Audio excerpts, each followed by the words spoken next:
요한복음 1장 1절로 14절의 말씀을 선포합니다. 우리가 성경은 크게 네 가지의 주제로 쓰여진 큰 스토리입니다. 첫째는 하나님께서 창조하시고, 또 두 번째는 인간이 타락합니다. 그래서 세 번째는 하나님께서 우리를 심판하시고, 그리고 마지막엔 우리를 구원하시는 그러한 대서사시입니다. 성경에 보면 여러 가지 사건들이 많이 나옵니다. 그 중에서 우리가 가장 크게 꼽을 수 있는 사건이 하나님의 천지 창조, 그리고 인간의 범죄를 나타내는 바벨탑 사건, 그리고 바벨탑이 올라가자 하나님의 진노하심을 입어서 노아의 대홍수가 전 지구적으로 일어납니다. 이러한 사건들이 성경에 다 기록이 되어 있어요. 그리고 구약의 마지막에는 하나님의 선택받은 그 이스라엘 백성들이 처참하게 멸망하고 마는 장면을 보게 됩니다. 그래서 신약에 들어와서 예수님께서, 하나님이신 예수님이 동정녀 마리아의 몸을 입어 성령으로 잉태되어 인간의 육신으로 이 땅에 내려오신 사건까지, 성경은 너무나 굵직굵직하고 큰 사건들을 우리에게 보여주고 있는데, 근데 그 중에서 가장 단연코 가장 압도적인 사건이 어떤 사건이겠습니까? 바로 말씀이 육신이 되어 이 땅에 내려오신 사건인 것입니다. 그 사건만큼 위대하고 큰 사건이 없었습니다.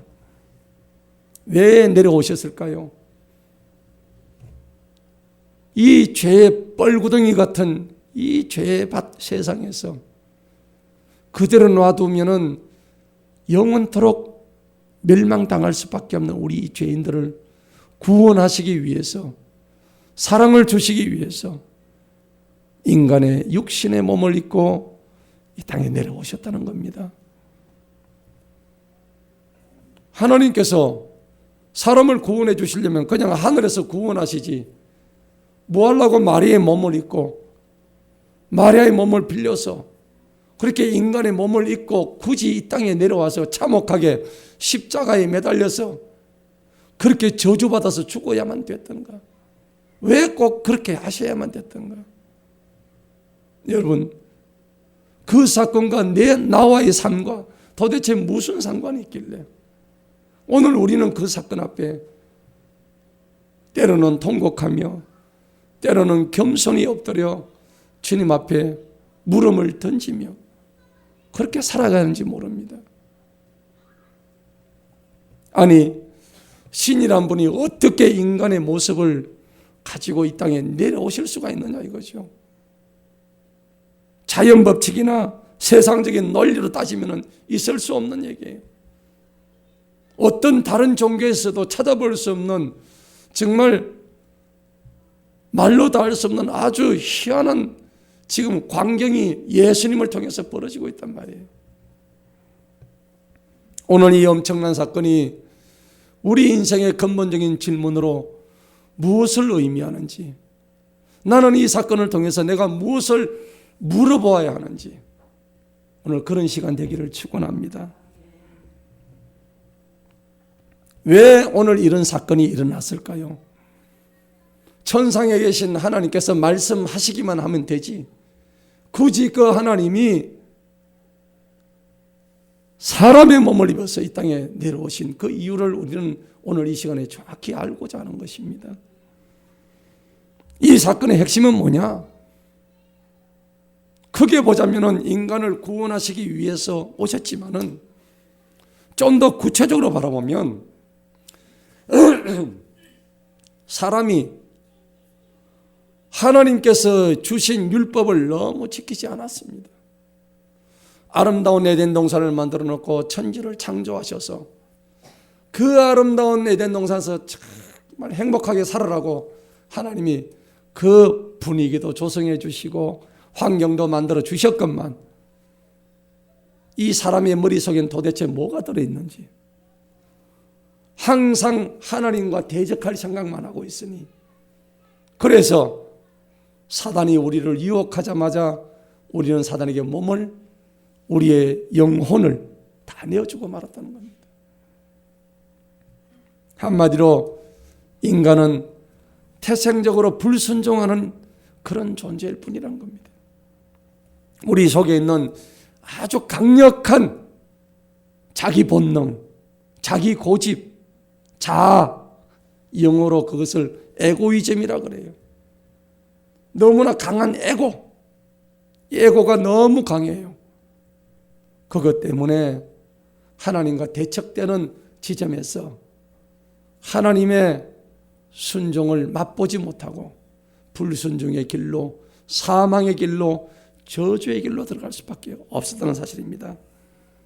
사탄이 우리의 삶 속에 알곡과 가라지가 있지만은 가라지로 씨앗을 뿌려 놓았는데 얼마나 그 가라지가 성장을 잘하는지, 보시기에 좋았다고 하셨던 하나님께서 이제는 보시기에 어지럽더라. 너희들 사는 걸 보니까 내가 어지러워서 참아 볼 수가 없다. 더 이상 이 땅에 가망이 없구나. 내가 다 썰어버리겠다. 그렇게 하셔서 1차로 심판하신 것이 바로 노아의 홍수입니다.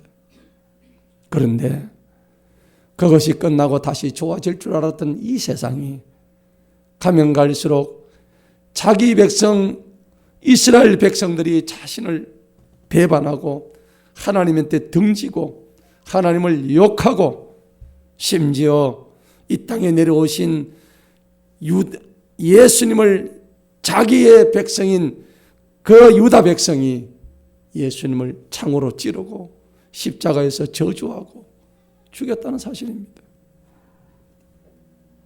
우리 인간의 DNA 속에는 사실은 선한 것이라고는 찾아볼 수 없는 본질상 진노의 자녀였다는 겁니다. 에덴 동산의 아담에서부터 이스라엘의 멸망에 이르기까지 하나님의 선민 이스라엘조차도 멸망당한 것은 우리가 육을 가진 인간의 한계를 바라보는 거예요. 우리가 육을 가지고 있으면은 이 육이란 것은 오장육부, 오감이 추구하는 것이란 것은 눈에 보이고 쾌감을 얻고 쾌락을 추구하는 인간의 가장 근본적인, 가장 밑바닥에 깔려있는 그러한 욕구들, 온갖 탐욕, 인간의 식욕, 인간의 성욕, 인간의 모든 더러운 욕망들이 우리 속에 다 내재되어 있다는 겁니다. 육을 가진 인간의 한계성을 하나님은 이미 보신 거예요. 도저히 아무리 선지자들을 보내어서 돌아오라, 돌아오라, 내게로 돌아오라, 돌아오라, 컴백 했지만은 돌아오지 않았습니다. 결국 저들은 하나님의 심판을 받고 말았습니다. 그럼에도 불구하고 하나님은 이 인간들을 얼마나 사랑하셨던지, 내가 더 이상 두고 보지는 못하겠구나. 내가 너희들이 사는 이 땅으로 직접 내려가야 되겠구나. 그렇게 하셔서 인간을 끝까지 사랑하시고 구원하시려는 하나님의 사랑의 집약체가 바로 성육신하신 말씀이신 예수 그리스도로 나타났다는 사실입니다. 끊임없이 우리를 용서하시고 구원하시는 하나님의 사랑이 십자가의 사랑으로 나타나신 것입니다. 십자가에 매달리신 그 예수님은 두 가지의 성질을 가지셨어요. 하나는 하나님이라는 신성을 가지시고, 또 하나는 인간이라는 연약한 인간의 육적인 성질을 다 가지셨다는 겁니다. 그런데 하나님의 신성과 인간의 육성이, 인간의 인성이 그 십자가 위에서 동시에 나타나는 거예요. 예수님은 하나님이시면서 동시에 인간이셨다는 겁니다. 십자가에 매달리셨어요. 이곳에 대못을 박습니다. 여러분, 우리가 망치질 하다가 조그만 못이 하나 찔려도 아픈데 이런 굵은 못을 여기다가 박는데 얼마나 고통스럽겠습니까? 인류 사랑을 실천하시고자 예수님께서 자원에서 올라가신 거예요. 예수님이 누구십니까? 우주 만물을 창조하신 분이 아니십니까? 그럼에도 불구하고 모든 것을 만드신 그분이 그 십자가 위에서 매달리시는 거예요. 왜? 하나님으로서 인류를 구원하시고자 하는 하나님의 신성이 그에게 있었기 때문입니다. 그럼에도 불구하고 인간의 육신을 입고 이 땅에 오셨기 때문에 못에 찔릴 때는 너무나 아픈 거예요. 너무너무 아픈 거예요. 로마 병정들이 못을 박습니다. 빼놓고 못으로 쾅쾅 박습니다. 예수님이 비명을 지릅니다. 너무 아파서. 그때 예수님께서 하신 말씀이 엘리 엘리 라마 사박다니.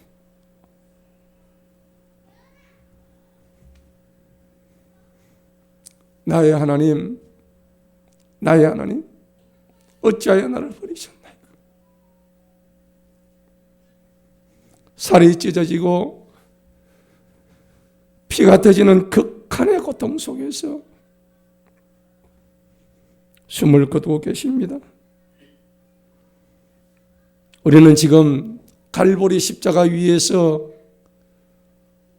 온몸이 찢기신 그 주님을 바라보며 일부러 인간의 육신 속에 갇혀 계신 하나님이 참을 수 없는 고통을 자청하신 만물의 주인 되신 그 하나님께서 헐떡거리는 신음과 절규하는 비명을 지르면서 나 좀 살려달라고, 내가 왜 지금 여기에 매달려야 되느냐고 라고 하시지 아니하고 주님은 뭐라 했습니까? 아버지, 할 수만 있다면 이 잔을 내게서 거두어 주옵소서.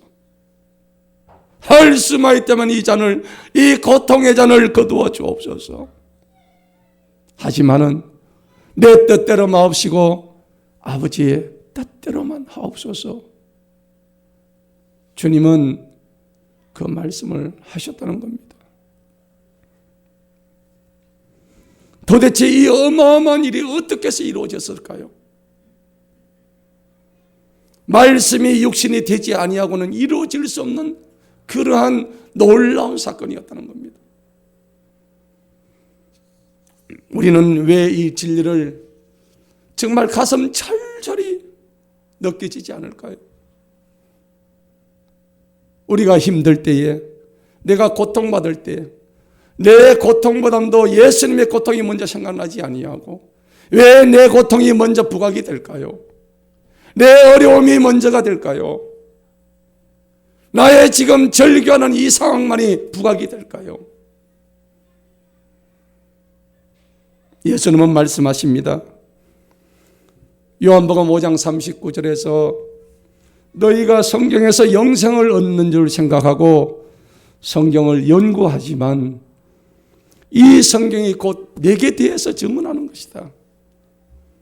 너희가 영생을 얻기 위해서 내게 오기를 원하지 아니한다고 성경은 말씀하고 있습니다. 영생을 얻고자 하지만은 정작 내게는 오지 않는 들이 바로 너희들이다. 예수님이 요한복음 5장 39절에서 말씀하고 계신 거예요. 성경은 온통 예수 그리스도에 관한 말씀입니다. 하나님이신 예수 그리스도께서 인간의 육신을 입고 이 땅에 오신 사건이 우리에게는 너무나 큰 복임에도 불구하고 우리는 그 복을 사실 잊고 사는 것과 마찬가지인 것입니다. 구약시대 호세아 선지자는 이 백성이 하나님이 아는 지식이 없어 망하고 있다고 지적했습니다. 이미 선지자들의 그런 간곡한 외침 그 뒷배경에는 도무지 이 백성한테는 가망성이 없으니까, 도저히 이 백성들에게는 가능성이 없으니까 예수님이 이 땅에 내려오셔야만 되는 이유가 그 속에 함축적으로 포함이 되어 있었을지도 모릅니다. 오늘 본문 말씀을 보시겠습니다. 요한복음 1장 1절입니다. 태초에 말씀이 계셨습니다. 그 말씀이 하나님과 함께 계셨으니 그 말씀은 곧 하나님이시다. 여기 나오는 태초는 창세기 1장에 태초에 하나님이 천지를 창조하셨느니라 라는 태초와 같은 개념입니다. 그런데 이 태초는 우리 인간이 생각하는 시간의 개념하고는 완전히 다릅니다. 인간이 생각하는 시간의 개념은 이 태초 속에 그냥 일부분일 뿐입니다. 하나님의 시간과 인간의 시간은 완전히 다릅니다. 인간의 시간은 과거, 현재, 미래만 존재합니다. 우리가 마음대로 행할 수 있는 시간은 아무것도 없습니다. 현재라는 것도 순간이 지나면 바로 이내 과거가 되어버리는 것이 인간의 시간입니다. 그래서 이 태초는 개념은 인간의 시간 개념으로는 이해할 수 없는 초월적인 시간이 태초인 것입니다. 그래서 하나님은 시간과 공간, 이것을 시공이라고 합니다. 시공적인 제약을 전혀 받지 아니하는 초월자이십니다. 요한복음 1장 1절은 태초에 말씀이 계셨다는 그 말씀으로 그 말씀이 하나님과 함께 계셨다라고 되어 있는데, 그럼 여기서 말씀하는 이 말씀이 하나님과는 뭔가 다른 존재인 것을 우리한테 얘기하는 거죠. 그런데 뒤에 보니까 그 말씀이 곧 누구라고요? 하나님이시다. 여기서 동격의 형태인데 말씀은 바로 예수 그리스도를 의미합니다. 그래서 예수 그리스도가 곧 누구시라고요? 하나님이십니다.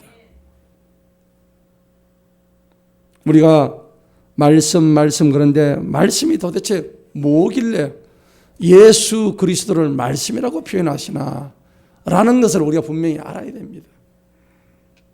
우리가 보통 말씀이라 그러면은 뭐가 말씀입니까? 두 가지가 말씀이에요. 입으로 하는 말과 우리가 종이에다 쓰는 글과 두 가지가 합쳐져서 말씀이 되는 거예요. 우리가 입으로 하는 말은 파워가 있어요. 그리고 즉시 알아들어요. 그렇잖아요. 말은 금방 알아듣습니다. 그리고 아주 신속합니다. 그런데 말은 단점이 있어요. 어떤 게 있을까요? 날아가 버립니다.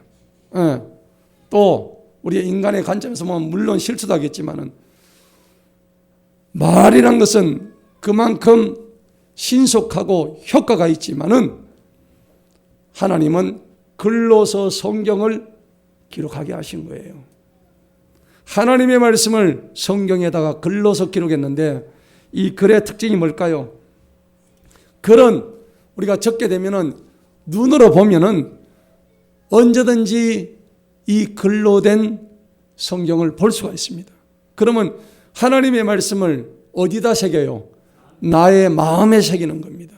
신비에 새기는 겁니다. 그래서 영원토록 하나님의 말씀을 우리가 알 수가 있는 거예요. 여러분, 말씀이 곧 그 사람과 똑같은 거예요. 그 사람이 하는 말이 바로 그 사람이라고요.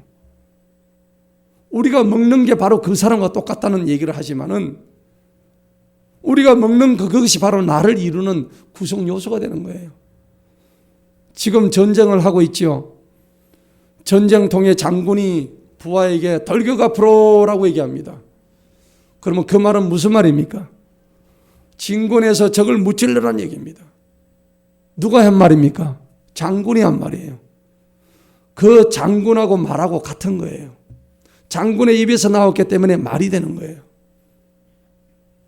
그래서 장군의 말이 곧 장군인 것입니다. 예수님의 입에서 나온 말이 하나님의 말씀인 것입니다. 그래서 우리가 말을 마음 플러스 알이다 그렇게 얘기하는 거예요. 줄여서 말이라고 하는데, 말이라는 것은 그 사람 속에 있는 이 마음의 알맹이가 말인 것이에요. 그래서 우리가 말을 잘해야 되는 거예요.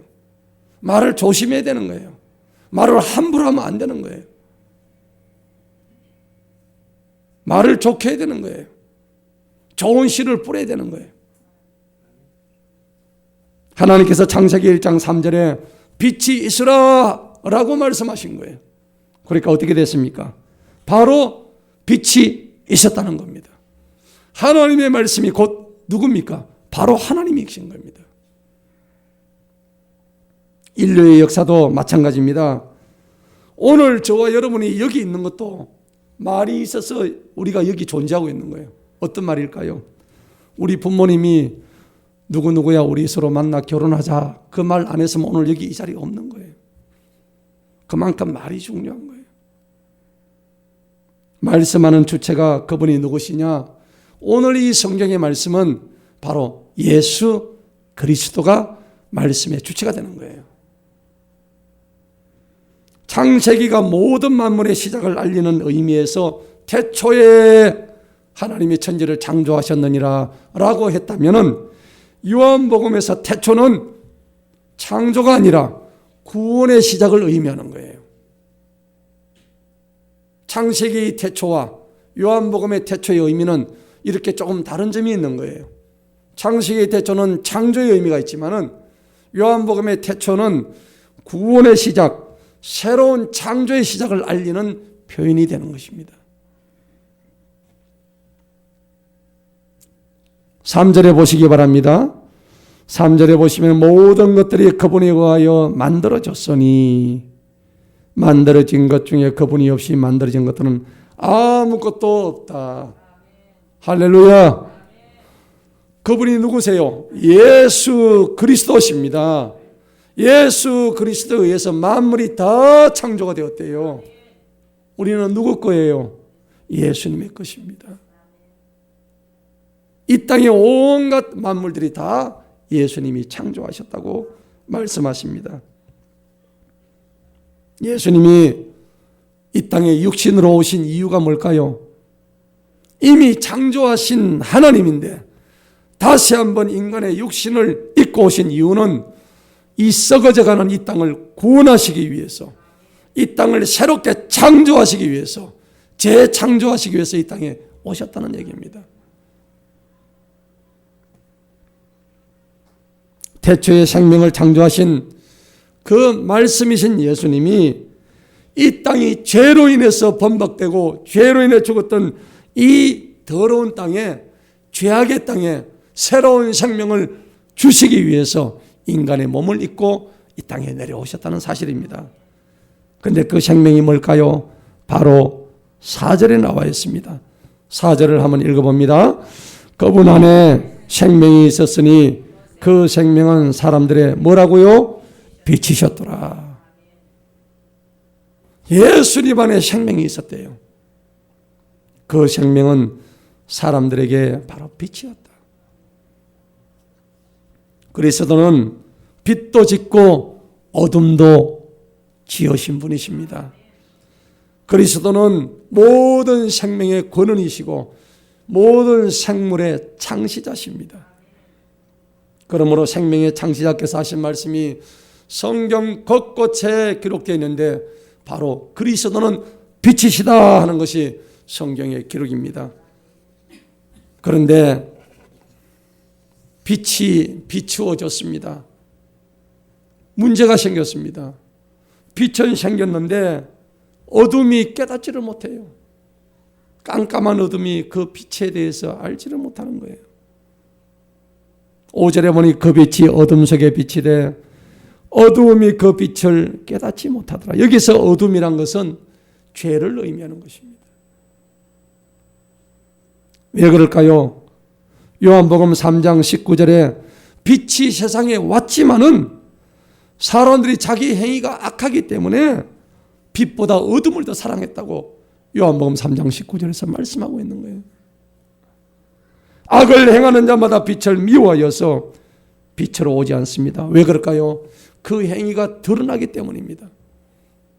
여러분, 우리가 죄를 지으면 어디로 들어갑니까? 어둠 속으로 들어갑니다. 피하고 싶어요. 숨고 싶어요. 자기를 드러내고 싶지 않습니다.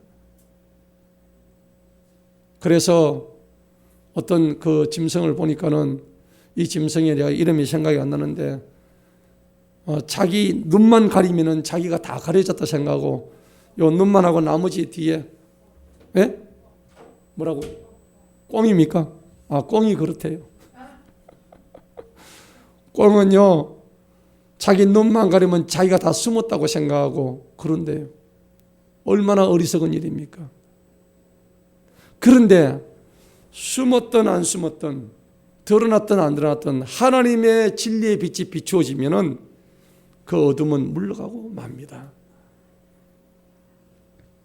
오늘 사도 요한은 그 빛에 대해서 증언하라고 보내심 받은 종이라고 스스로 밝히고 있습니다. 6절에 보시기 바랍니다. 하나님께로부터 보내심을 받은 한 사람이 있었으니 그 이름은 바로 사도 요한이었다. 요한복음을 지었던 사도 요한이었습니다. 이 요한은 요한 1서, 2서, 3서 적고 요한 계시록을 썼던 바로 그 사도 요한입니다. 하나님의 위대한 종이었습니다. 7절에 보니까 그가 증언을 위하여 왔으니 그 빛에 대하여 증언하여 모든 사람들이 그를 통하여 믿게 하려 합니다. 그가 증언을 함으로 인해서 그 증언을 통해서 모든 사람이 주 예수 그리스도를 믿게 하기 위해서 이 요한복음을 썼다는 얘기입니다. 그러면서 사도 요한은 자신이 그렇게 얘기합니다. 자기는 그 빛이 아니었다. 다만 그 빛에 대하여 증언하라고 보내심을 받은 하나님의 종일 뿐이다. 라고 자신을 겸손히 말했습니다.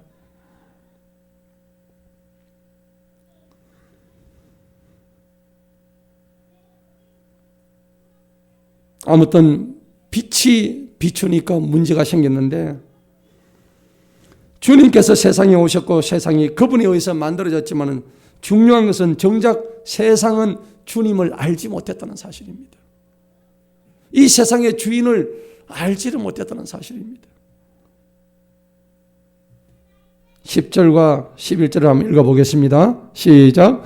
그분께서 세상에 계셨고 세상이 그분에 의해 만들어졌으나 세상은 그분을 알지 못하였고 주님께서 자기 백성에게 오심에 그분의 백성이 주님을 영접하지 아니하였더라.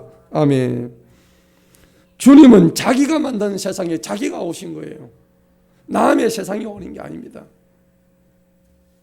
자신이 만든 세상에 자기가 왔는데 자기가 만들어 놓은 백성이 주님을 영접하지를 않았어요. 웰컴 웰컴 이렇게 안 했어요.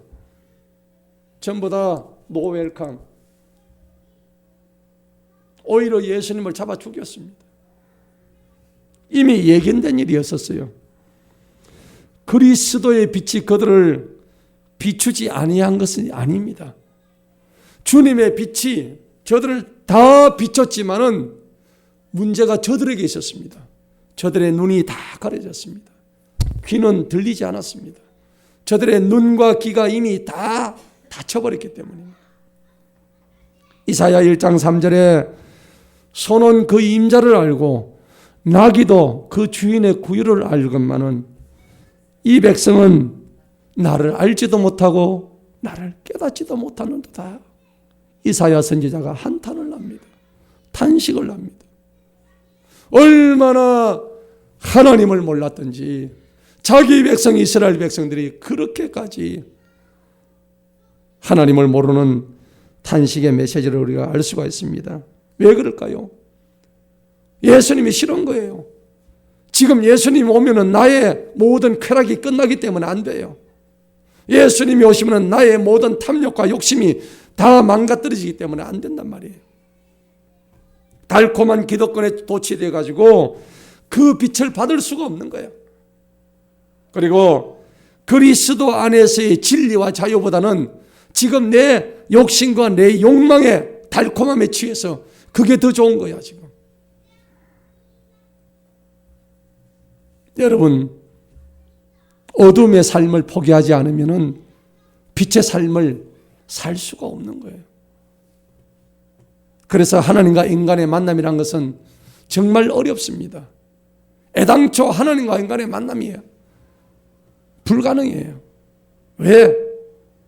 인간의 생각으로 하나님의 그 차원 높은 존재의 가치와 뜻을 알 수가 없으니까요. 너무너무 다른 차원의 존재가 바로 하나님과 인간의 관계입니다. 우리가 감히 하나님을 다른 차원의 존재라고 부르는 것조차도 두려울 정도로 그분은 우리와 완전히 다른 존재예요. 우리 인간과는 완전히 다른 존재예요.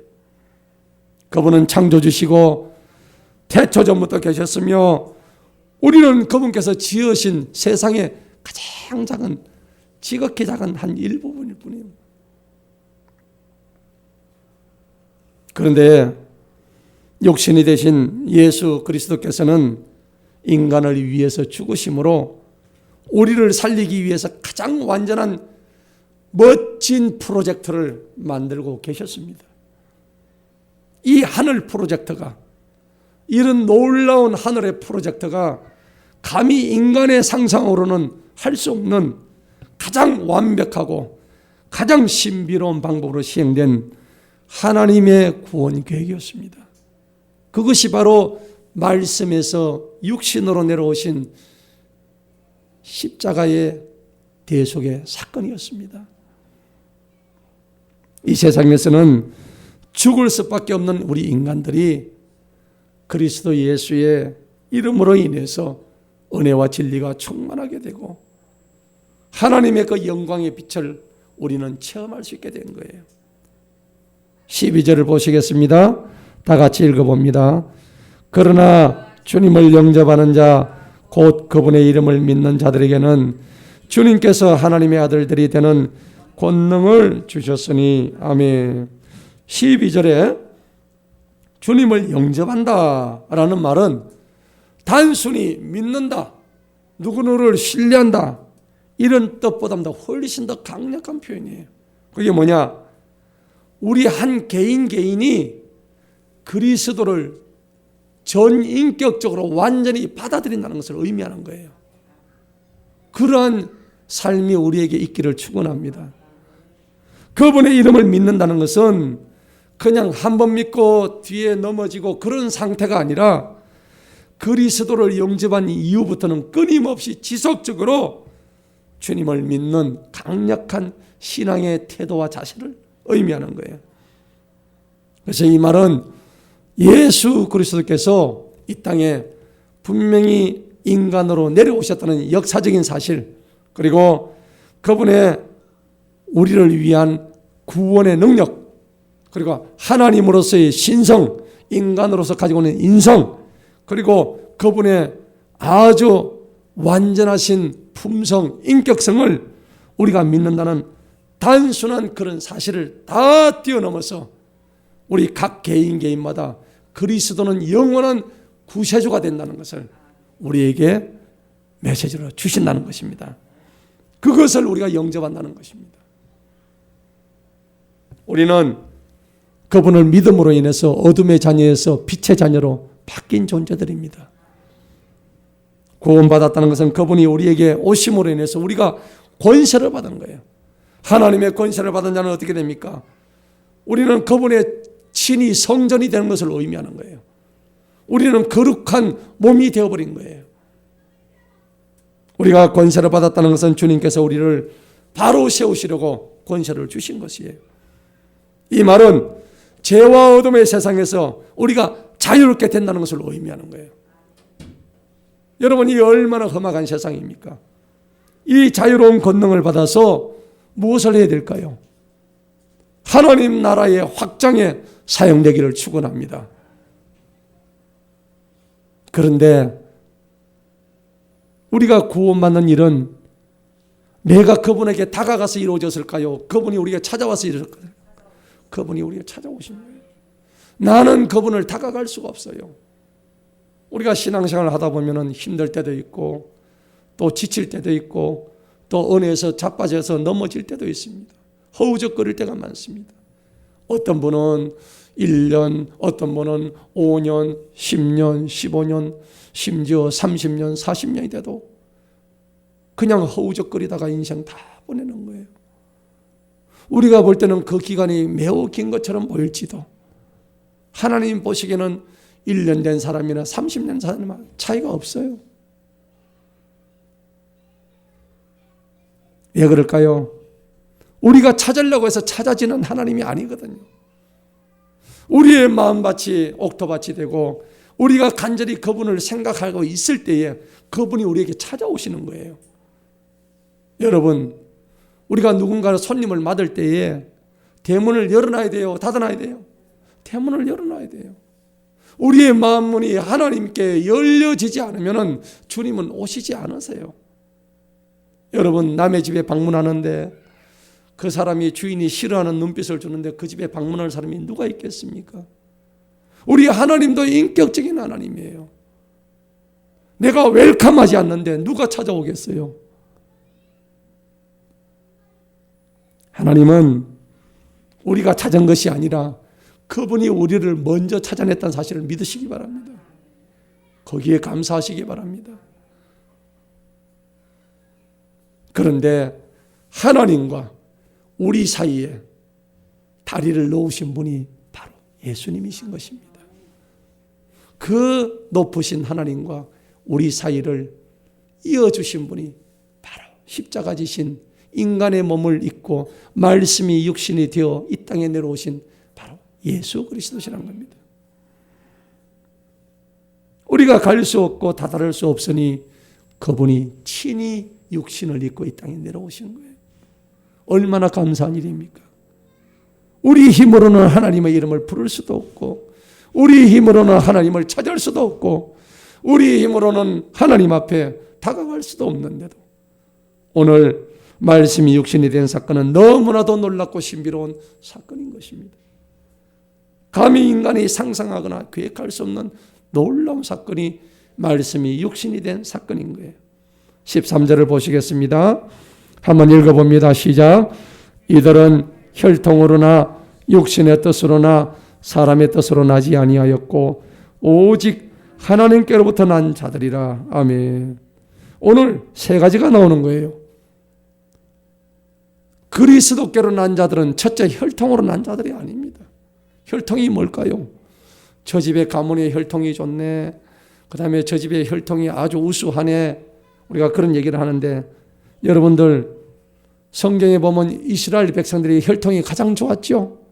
이방인들을 개처럼 여겼잖아요. 자기들이 혈통이 가장 좋다고 자랑했던 사람들이에요. 하지만 혈통 좋다고 자랑했던 그들이 가장 예수님을 먼저 십자가에 못을 박은 인간들이에요. 여러분, 혈통 자랑하지 마시기 바랍니다. 사실 따져보면은 그 혈통이나 저 혈통이나 올라가면 똑같은 아담의 한 혈통인 것이에요. 아멘? 꿀리지 마시기 바랍니다. 이 혈통이나 저 혈통이나 똑같은 혈통이에요. 한 형제요 한 자매인 것입니다. 오늘 거기 보니까는 육신의 뜻으로 나옵니다. 13절에 보니 육신의 뜻은 뭡니까? 육신이 가지고 있는 속성이 뭐예요?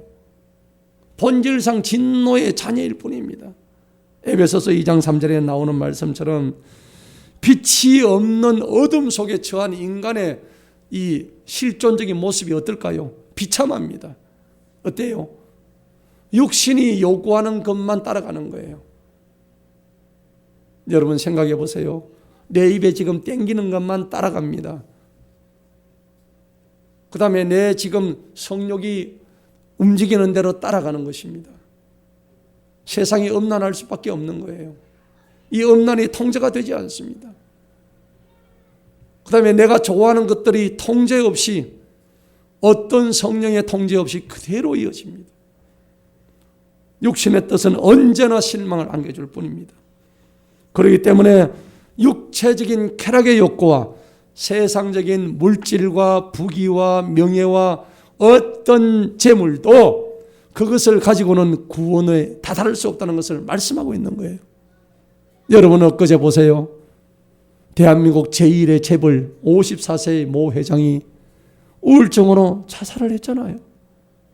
돈이 많으면 뭐합니까? 아무리 돈이 많으면 뭐하냐고요. 재벌 회장이 60개의 회사를 거느린 재벌 회장이 미국에서 우울증으로 자살을 하는 이런 현실 속에 내가 아무리 재물을 많이 가진들 하나님이 그것을 누리지 못하게 하신다면 아무 소용이 없다는 것입니다. 오늘 거기 세 번째 보니까 13절에 사람의 뜻이다 그랬는데 여기서 말하는 사람의 뜻은 뭐냐? 사람의 본분을 이전 절대자의 뜻에 따르지 아니하는 사람들의 모습을 이야기하는 거예요. 이 사람들은 무엇을 추구할까요? 고대 헬라의 플라톤의 철학을 갖다 와가지고 따와가지고 그것을 로고스를 이성이라고 얘기하면서 그 이성은 하나님을 찾는 이성이 아니라 저들이 만들어 놓은 우상의 이성, 신들의 자기들이 만들어 놓았던 신들의 이성을 쫓아가는 그러한 사람의 뜻을 의미하는 거예요. 이들의 인간의 이성으로 저들의 신을 이해하려고 했다는 것 자체가 어리석은 일이에요. 저들에게는 구원이 있을 수가 없는 거예요. 바로 인본주의를 의미하는 것입니다. 이 세상에서 육체를 따라 의롭다고 여길 받을 자는 하나도 없습니다. 제약된 인간이 인간을 인도하는 것은 마치 소경을 인도하는 것 똑같다는 마태복음 15장 14절의 말씀이 되는 것입니다.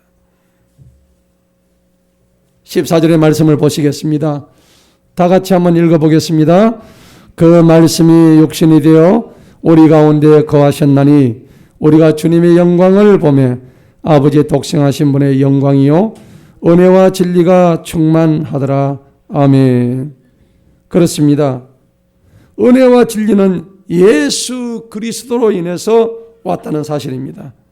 그런데 오늘 말씀의 육신이 되었다. 여러분, 말씀이란 것은 눈에 보이지 않습니다. 형태가 없어요. 그리고 말씀이란 것은 사라지지 않습니다. 결코 사라지지 않습니다. 풀은 마르고 꽃은 지지만은 하나님의 말씀은 영원 무궁토록 세세 무궁토록 존재하리로다 말씀하셨습니다. 그리고 하나님의 말씀은 생명력이 있습니다. 살리는 힘입니다. 이 말씀이 바로 예수 그리스도라는 겁니다. 그런데 육신은 어떨까요? 오늘 육신이 그 말씀이 왜 육신을 입고 오셨는가?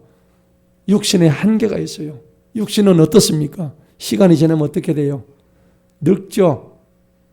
예수님도 아기 예수로 태어나셔서 33년 동안 몸이 늙으셨어요. 그렇죠? 한 80까지 사셨다면 할아버지 예수님이 됐을 거예요. 그죠? 육신은 갈수록 쇠퇴하는 거예요. 늙어가는 거예요. 그리고 수명이 차면은 육신은 사라지고 없어지는 것입니다. 말씀이 사라져서 없을 육신에 왜 왔냐고요.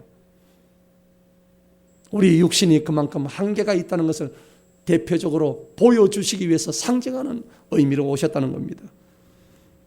그리고 우리 육신은 인내할 수 없어요. 조금 하다 보면 인내 못합니다. 환경에 따라서 너무나 연약하게 좌우됩니다. 이게 우리 인간의 육신의 한계입니다. 말씀이신 하나님이 우리 인간의 연약한 육신을 입고 이 땅에 오신 이 사건이야말로 최고의 사건인 거예요. 왜? 인간의 입장에서는 하나님도 연약한 우리처럼 이렇게 고통받으시고 이렇게 우리를 이해하시기 위해서 우리에게 눈높이 하시려고 일부러 인간의 육신을 입고 오셨구나. 그렇기 때문에 하나님은 고상한 하늘에서만 우리를 바라보시고 얘들아 어떻게 이렇게 말씀하시지 않고 이 땅에 발붙이고 사는 우리의 모습으로 오셔서 우리의 고통을 다 아시고 우리의 처한 환경을 다 이해하시고 그렇게 하시기 위해서 인간의 육신을 입고 오신 거예요. 감사하십시다. 결국 우리는 지금 비록 이 땅에서 육신으로 살고 있지만 육신이 가야 할 길은 썩어져서 문드러져서 흙으로 돌아가는 인생이란 것을 하나님은 알게 해주시는 거예요. 그래서 예수님은 직접 그 육신의 고통을 십자가에서 죽으심으로 인하여 이 육신은 없어진다. 그래서 없어진 거예요. 그런데 더 놀라운 사실은 사흘 만에 예수님께서 다시 육신을 입고 부활하셨다는 것입니다. 이런 상징적인 사건을 통해서 우리에게 뭘 주시기를 원하셨을까요? 우리에게 영생의 소망을, 부활의 소망을 주셨다는 것입니다. 우리는 육신이 없어져도 다시 한번 그 육신 위에 하나님의 생명이 부여되어서 우리에게 다시 한번 영생의 소망과 부활의 소망을 주신다는 것인데, 이 말씀은 결국 우리가 육신의 목숨을 걸어서는 안 된다는 것을 진정으로 의미하는 말씀인 것이에요. 로마서 8장 6절에 육신의 생각은 사망이요 영의 생각은 생명과 평안이라고 했습니다. 여러분, 하나님은 신이십니다. 신이 눈에 보이면 신이 아닙니다. 그렇지 않습니까? 그런데 일부러 눈에 보이는 신으로 오셨단 말이에요. 이런 신이 어디 계십니까? 그런데 이런 신을 흉내내고 있는 이단 신들이 많습니다. 자칭 하나님인 안상홍, 문선명, 여러 신들, 자칭 신들이 많습니다. 저들은 다 썩어서 문드러져 가지고 없어졌습니다. 참으로 어리석음의 극치를 달리고 있는 이단들의 모습입니다. 물리학의 법칙이 엔트로피의 법칙에서 모든 물질은 무질서로 다 향한다고, 열역학 감소의 법칙에 의해서 우리 인간의 모든 지구의 모든 것들은 눈에 보이면 다 사라진다고 이미 엔트로피의 법칙에서 말씀하고 있는 거예요. 그분이 십자가에 매달리셨던 것은 우리를 진정 사랑하셨기 때문에 가능한 일이었습니다. 로마서 8장 39절에 높음이나 깊음이나 다른 어떤 피조물이라도 우리를 우리 주 예수 그리스도 예수 안에 있는 하나님의 사랑에서 끊을 수가 없느니라. 할렐루야. 그분은 자신의 하나밖에 없는 생명을 나를 위해 내어놓으시고 저주받으시고 처참하게 숨을 거두신 거예요. 그리고 사흘 만에 다시 살아나셔서 내가 곧 길이요 진리요 생명이니 나로 말미암지 않고는 아버지께로 올 자가 없다고 말씀하셨습니다.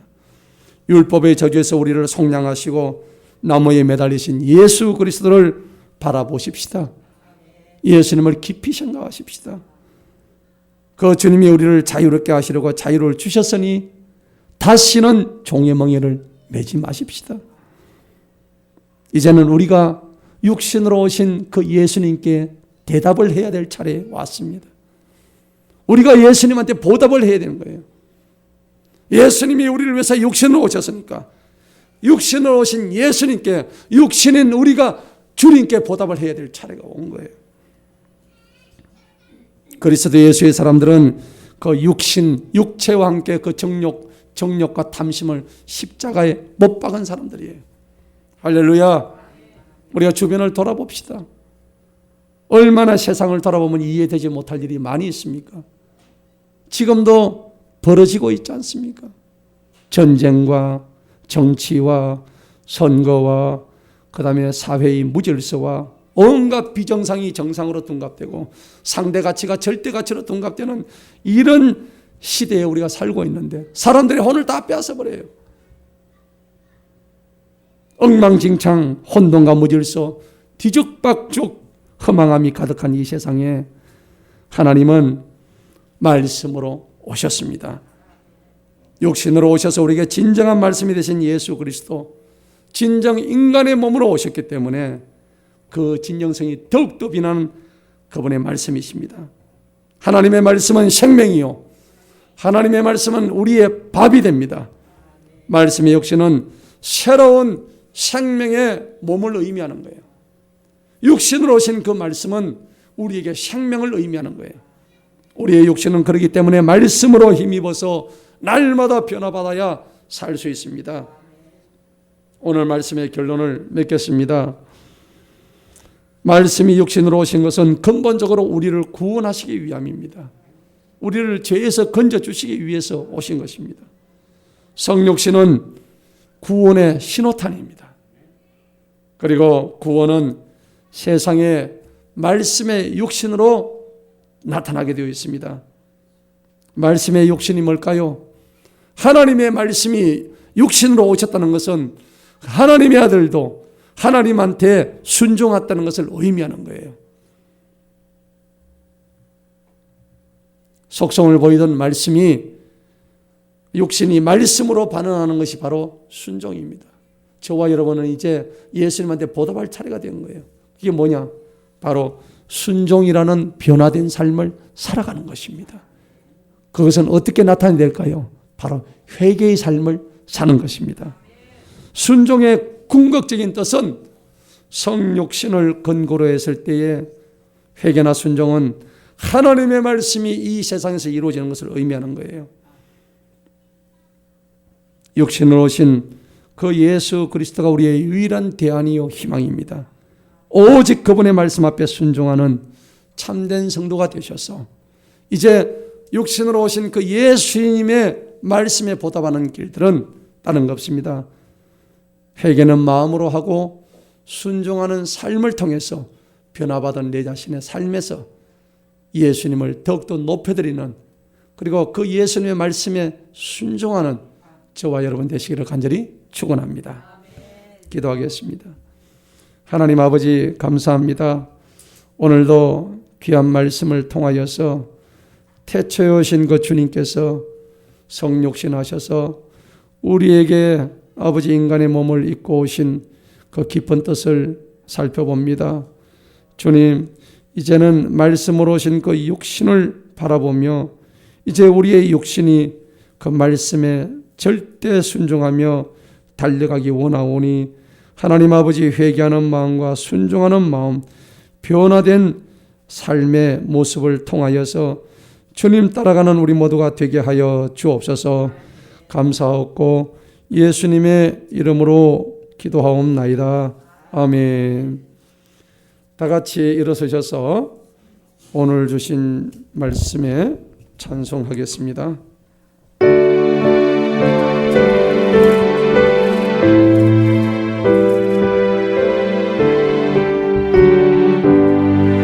오늘 주신 말씀